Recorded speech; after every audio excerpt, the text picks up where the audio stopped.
What I'm looking for in a bank is one that's looking out for me, like NBT. I want a relationship and a team that supports me in my dreams. And when life gets challenging, I need a bank that's focused on what matters. Not to mention one that's been top rated by Forbes in trust, customer service, financial advice, and more. That's why when it comes to meeting my banking needs, it's always NBT. Learn more at nbtbank.com. Member FDIC, Equal Housing Lender. Welcome and thanks for tuning in. This is Tom Hickey from 2020 Media, and you are listening to NBT Bank's On the Scene podcast, live 24/7 to all of our readers of West Hartford Magazine, Jewish Ledger, and weha.com. And today we are joined by Shari Cantor, whom we're going to get to in a minute. But let me start by introducing my co-hosts and saying hello and welcome to Bob Carr. Hi, Bob. Hi, Tom. Tom, thank you very much. Tom Hickey, along with myself, Koshik Makati, and Ronnie Newton, is a founder and partner in weha.com.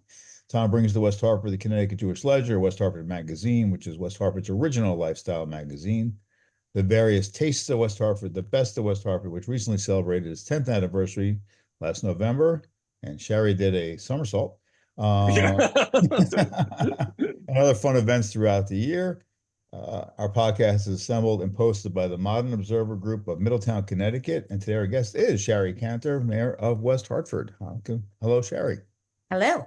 So nice. Hi, Shari. Actually, that's my first question. I'm going to pop that out there. That was the most surprising thing at the Best of West Hartford when you did that somersault. I must clarify. It wasn't a somersault. It was a cartwheel. Oh, cartwheel. Got to get our gymnastics correct, right? What's the actual and just for those who don't know, at the 10th anniversary for Best of West Hartford, we added an entertainment portion, thanks to many sponsors. And Shari participated in a local version of Dancing with the Stars, which was, believe it or not, so much fun. And we had so much feedback as a result of it last year. I haven't even said this to you yet, Shari, but we're going to do it again this year for the 11th. And just build on it and make it even bigger and better. Personally, I think people enjoyed the Dancing with the Stars more than they did the Best of West Hartford. So, absolutely. Yeah, it was so much fun. It was great. Yeah, it was excellent. Yeah, so tune in and we'll give you more details as we that's not until the fall. That seems like a million years away. Right. So, all righty. Bob, did we want to ask her anything specifically about Mayor, or do we just want to, Tom Hickey's really into the sort of unplugged version, but I know. I do have a couple of questions. Okay. And so first of all, I've always been surprised, and Ronnie's mentioned this numerous times, that West Hartford's the largest town in New England. And so, if you could define what the difference is between a town and a city, and why with 65,000 people, West Hartford's considered a town, and say Norwich is considered a city with probably half that population. That's a good question. And I've seen writings about this, and actually not that long ago, there was a discussion of why town, city, and what makes it. It really is a matter of attracting people in and sort of having a non-residential center that, whether it's a manufacturing center or some kind of commerce center, and this is sort of historical, but West Hartford was part of Hartford, right? So it was a subdivision of Hartford, and then it broke off as its own town, but largely residential. Some retail, but largely residential. We do have some manufacturing. We do have obviously significant retail with the mall, but we share that with Farmington. But we are largely a residential community and haven't changed that character very much. I mean, so that's sort of why we've remained a town.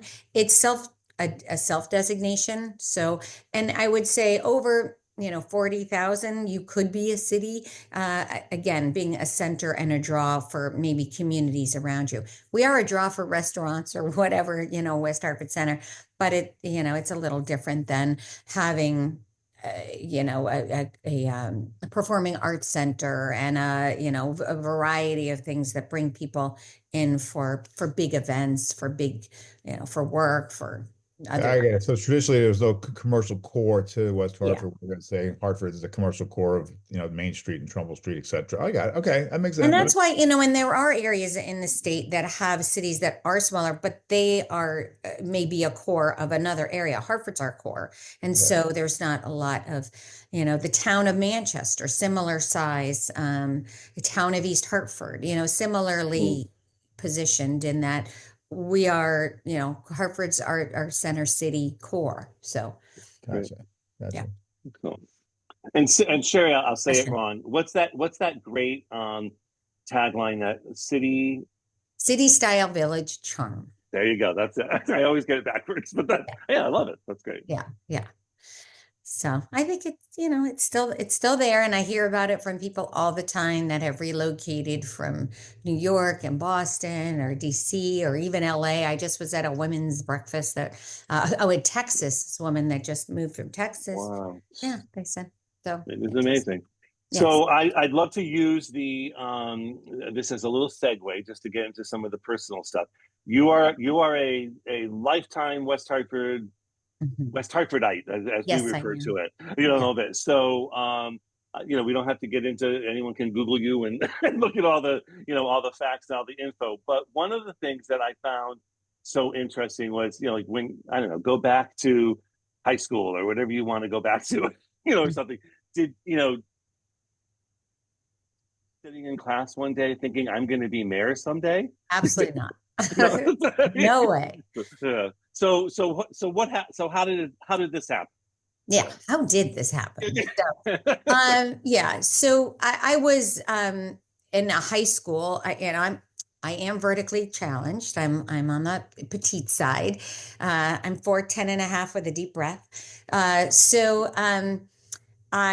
I think that always, there are certain things that frame you, and I think, I was shy when I was younger, and I was even afraid to pick up the phone and sort of say something. I remember my dad saying, just ask them, just what are their hours they're open. You remember you had to call people for everything. You couldn't look up online. Yeah. So, anyway, but I kind of found my mom was also is very petite, 96 years old, makes me look tall, and was very determined to make her daughters strong women, and exposed us to a lot of different activities. And I would be going from choir, violin to skating to gymnastics to, we were very active and very and so I sort of found my voice in the sports world, and being petite, it was limited maybe what sports I could do. It wasn't basketball, I'll give that away. um, but I was a three sport athlete in high school, and I was captain of this girls swim team, captain of the girls gymnastic team, and I was on the track team. My gymnastic coach was the track coach. I actually started on tennis and then switched to track because they needed a 2 miler. And I worked hard, and I really felt I sort of had a leadership role pretty quickly on those teams. And I was elected captain and took that role really seriously. And so I think there was something there, that I felt, I could help. It wasn't, and I didn't feel like, oh, it's me being captain and telling people. I think it was supporting my teammates was really where I found my place. And it made me feel good when they succeeded. And that sort of gave me this little maybe endorphin kick in a way that I hadn't felt before. I was like, wow, they did such a great tumbling pass. And like I was involved in supporting them and taking that risk and blah, blah, blah.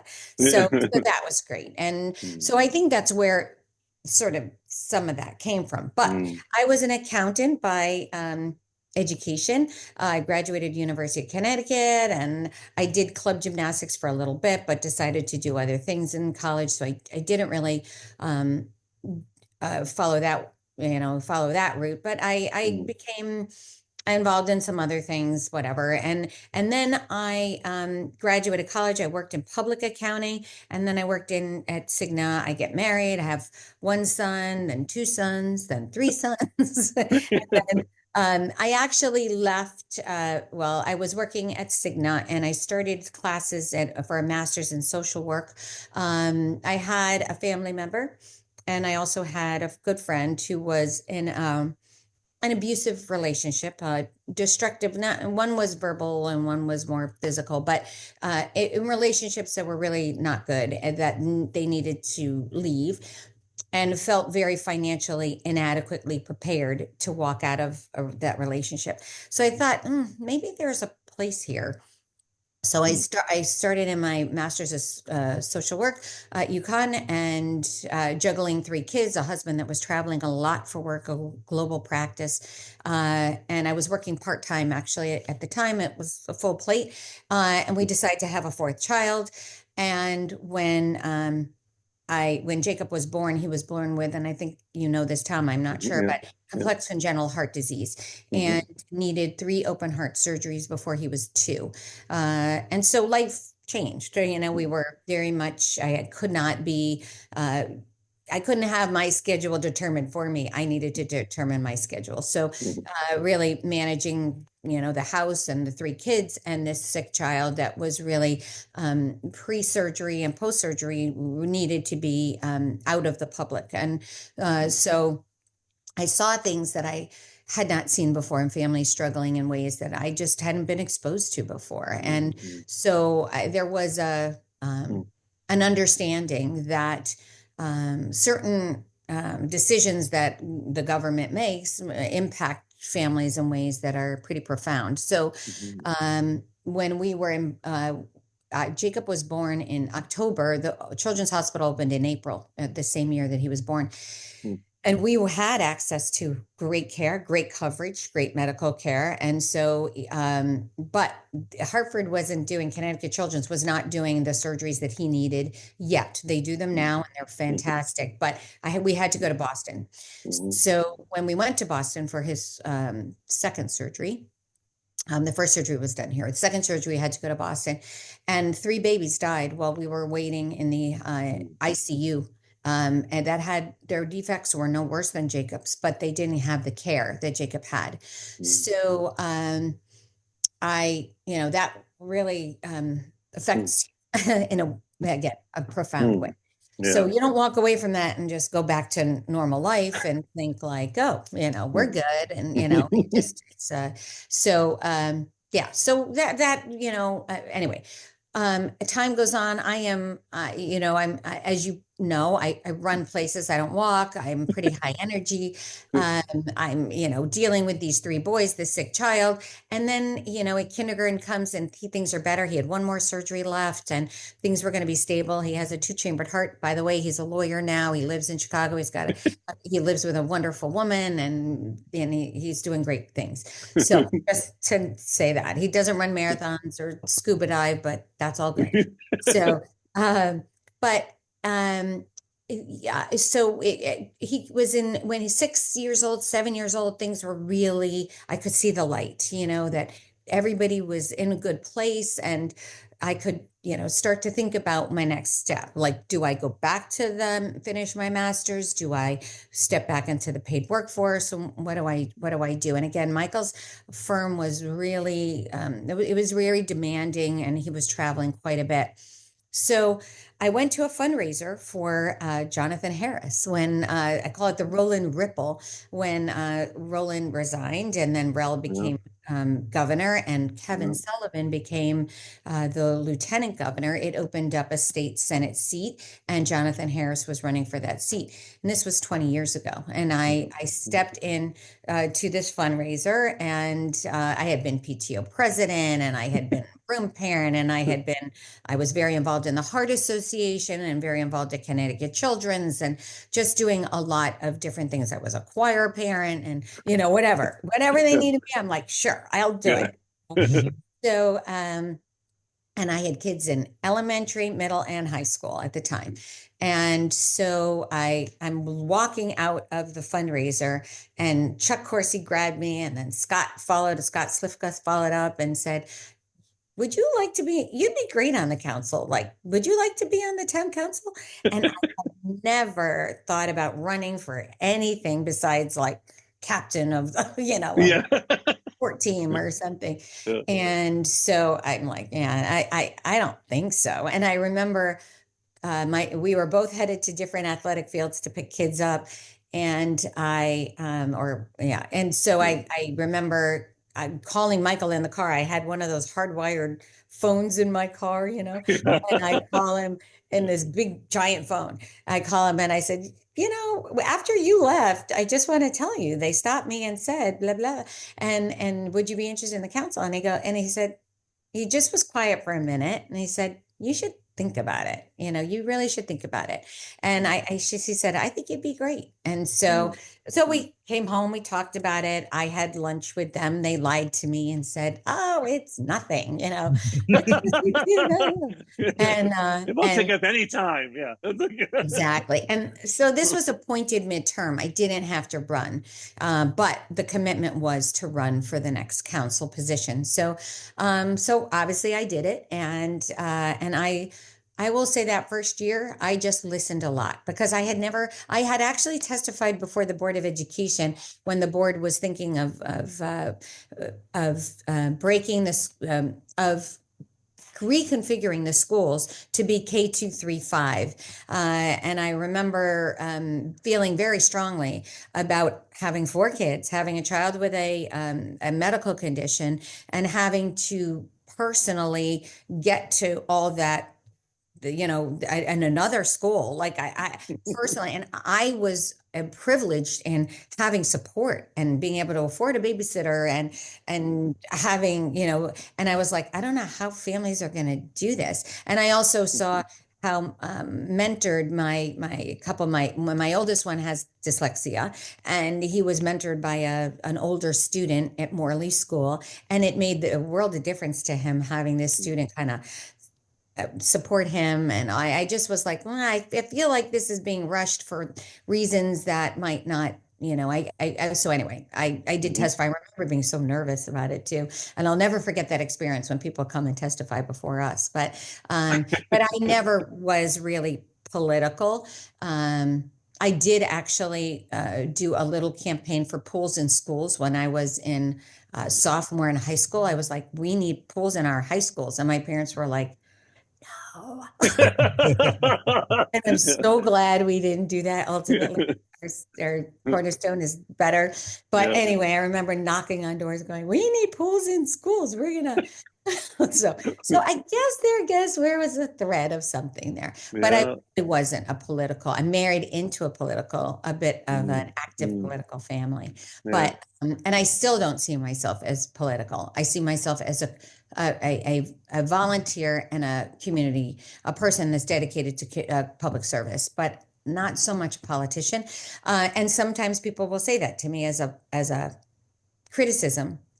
But to be honest, I feel like I'm elected to represent everybody. And that's the way I go at it. I'm not, and there are battles that we have to fight, whether, whatever party, but I will say now is a little bit different because things are pretty challenging, but local, people say potholes aren't political, right? And so we have to serve our community and meet the needs of our community and do what's best. And every day I say, how can West Hartford be better than yesterday? Like what decisions can I make to make us stronger and better in position for the future? And I also see being part of the council for so many years. I've been mayor for almost 9, and a part of the council for 20, that decisions made 20, 30 years ago are affecting us today, for the good and for the bad. So decisions made for short-term fixes oftentimes don't position you in a place for strength in the future. So anyway. Wow. Long-winded answer. Good. I don't know, Tom, you want to go next or No, I was just going to say thank you for sharing all that, Sherry, because, as a guy who thinks he knows everything, I forgot the whole Jonathan Harris, connection part and how it all began. And to be honest with you, you'll die when I say this, but I almost forgot about the 20 years of town council. Yeah. I mean, because you just think mayor, because that's what Right. No, most recently, but yeah, it's I crazy. remember when Scott resigned. I remember when Scott resigned. I was at the State of the Town. Oh yeah. When he did that, it was wild. That was It was very news to all of us. He hadn't told me. He hadn't told his brother. It was news to all of us. And my phone was blowing up, and people were like, "You're going to be mayor?" I'm like, yeah. But he had been traveling quite a bit for a couple of years before, so I knew that it was challenging for him and I had to step in a lot, So one of the things that I strikes me, what are common misconceptions of West Hartford that you run into on a regular basis? So there's a number of them. Number one is that the mayor is a strong mayor, right? And that I run the town, which is not true. We're president of the council, and mayor is really the technical title is president of the council, and we have professional town management, which is also kind of a city town thing. When we go back to that your original question, but. Anyway, professional town management, which provides stability, rather than a mayor coming in and bringing in some of their people and blah, blah, blah. But that I would say is one. The number two is how diverse we are, not just we're diverse in age and religions and race and ethnicities, but we're diverse economically in a way that is similar to the state of Connecticut. We have significant wealth, but we have significant need. And so our averages come up higher than some of our neighboring communities, but we have areas in our town that are very similar to areas in whether it's Hartford or New Britain or other communities that are identified as having much more state support and more state, So, and we've been really, we've kind of stood up on we have state support, but it's less than 10% of our entire budget, which is the communities around us. Farmington Valley is different, but the other communities around us that are diverse as us, we stand alone. Well, there are no other communities like us that have the diversity that we have and don't have the more significant state support. And so we are about 90% of our budget, a little less than that, 88% of our budget is property taxes, and most of those are residential property taxes. So it's challenging as public workforces are aging, and there's not a lot of young people that want to go into the public service and those jobs, whether it's teachers, police, fire, public works, social services. It's more challenging. And so we have to be competitive in our salaries, and it puts increasing pressure on our residents. So it's definitely challenging. And some of the structural things that we've done have helped, but the challenges are outweighing some of the positives in a way but we do our best every day. Right. Anyway. That was great. Yeah. So since Tom's quiet, it was very unusual for Tom. I know, right? I have a follow-up on that, which is one of the things that I think is interesting about how the town of West Hartford has changed over the decades. I live in Connecticut for 40 years. I no longer live in Connecticut, but I remember going the old days into West Hartford Center to shop. I love shopping in town centers, and yes, and the way that has gone from a daytime kind of place to a full day, into the evenings, and then the number of multifamily housing that's been put into West Hartford over the last 5-6 years. It's different than a lot of other communities in the area who restrict that kind of growth. How do you find that changing changing West Hartford and the demographics, et cetera? Yes. So Blueback Square was obviously a transformational development for the town, and it was, as you know, it was very controversial, and it was taking car dealerships that were moving, and the land was contaminated and whatever, and envisioning this add to West Hartford Center, adding, on to West Hartford Center. And so that was sort of the first, but that was a long time ago. It was 20 years ago. Wow. And then for years, we had no development and no multifamily residential. And the rest of the state was feeling that too. And for a variety of reasons. It was the recession, 2000, and it was 2001 and 2008, and just also, our provincial zoning, and the fact that Connecticut wasn't growing. So, it was obviously, the pandemic changed some things too. So there was a long time of no growth. The only, and that is not good for businesses. It's not good for a home. It's just, that stagnant was not good for anybody. In the meantime, their housing needs started to increase, and people lived longer, and they weren't maybe moving from their homes, and so there was this stagnation in turnover of homes and a short supply, and it really equated to affordability in housing and all of those pressures that have made housing affordability a real priority for communities across the country, and surely in Connecticut and in our community. So we recognized that. We knew housing prices were starting to climb when we're having revaluations, and it was the low and moderate homes that were going at a higher rate than the bigger homes, right? And so that was putting pressure on people. We also knew there was starting to be interest in developers to do multifamily housing, and other communities around us that were like, we don't want multifamily housing. Apartments are people, there'll be serial rapists, or I don't know. There were like incredible public hearings with very bad things said about renters.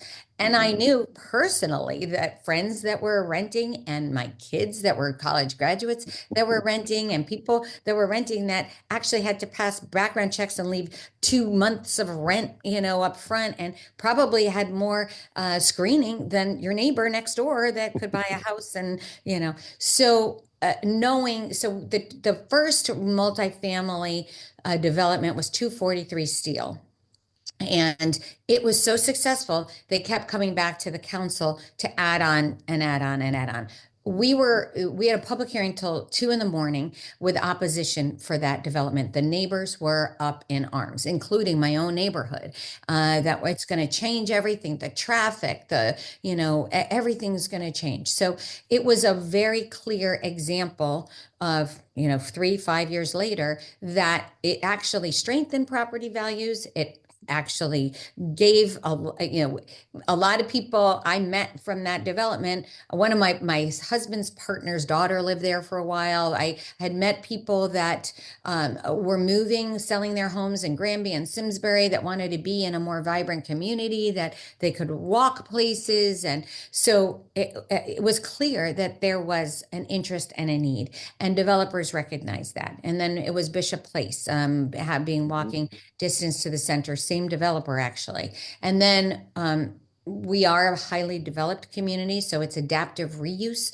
that needs to happen. And so when some things were changing, when Kingswood Oxford, when the Children's Museum, they owned the Children's Museum property, when the Children's Museum was really having financial difficulties and they wanted to relocate, and the KO decided they wanted to sell that property, it became clear that, it's from two developers that, this is a place people want to live, and we want to invest here. So we understood that adding inventory is going to help. It's going to maybe give an option for someone, an empty nester, to move into an apartment or a condo, or and then free up a house. It could unglue some of the stickiness of and put some more inventory, but also give people new to the area graduating college, place to live. So, we added one park and then 950 Trebrook, which is the old Science Center. But we also made a very conscious effort